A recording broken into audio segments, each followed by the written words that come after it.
Mag-utol na si Carlos at Eldrew Yulo nagkasama na. Kaloy under ng girlfriend na si Chloe. Alas, sabay ako eh. Sabay ako. Sama ba natin ta? So, Pero bago ang lahat, kung ikaw ay bago sa aking channel, huwag kalimutan na mag-subscribe at i-click ang notification bell for more trending news.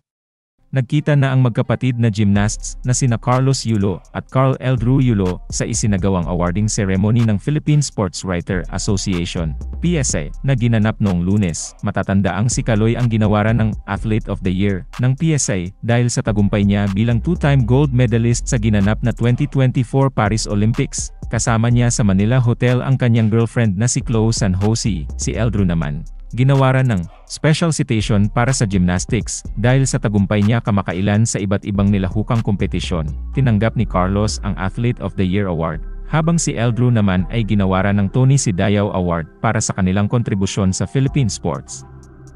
Masaya naman ang mga netizen sa muling pagkikita ng magkapatid.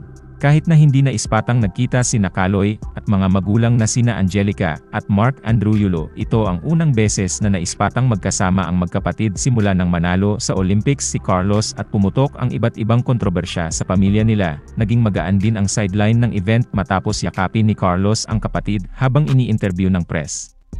Si Eldrew, na kamakailan lamang ay nagdiwang ng kanyang kaarawan, ay naririnig din na humihiling kay Carlos na ihatid siya sa kanyang bahay sa Leveriza. Sabay ba natin sila? Tanong ni Carlos sa kasintahang si Chloe San Jose. Sige, isabay natin sila, sagot nito at tanggap mo. Alas, sabay ako eh. Sabay ako. Sama ba natin ta? Dadaan mo na tayo sa arena. So, iniisip ko kung ano yung mga pinagdaan. dahil dito, hindi napigilan ng ilang netizens na magtanong kung bakit kailangan pang humingi ng permiso ni Carlos kay Chloe na makipagbonding sa sariling kapatid. Sinabi ng mga netizens na under si Kaloy sa girlfriend nito, Josem, nagpaalam pa, under talaga. Obviously under talaga si Kaloy ni Goldie, patanong talaga at hindi sariling desisyon. Dapat isasabay ka na namin. Kahit di natanungin si Goldie dahil siya ang nagdesisyon at katabi naman niya si Chloe kahit no need na ng consent niya. Kaya sabi nun, isasabay ba natin?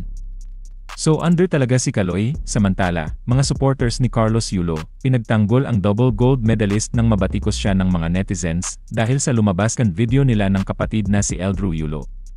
Sinabi ng mga supporters ni Carlos Yulo na okay lang para kay Carlos na magpaalam kay Chloe dahil baka nga naman may kanya-kanyang lakad sila nung gabing iyon.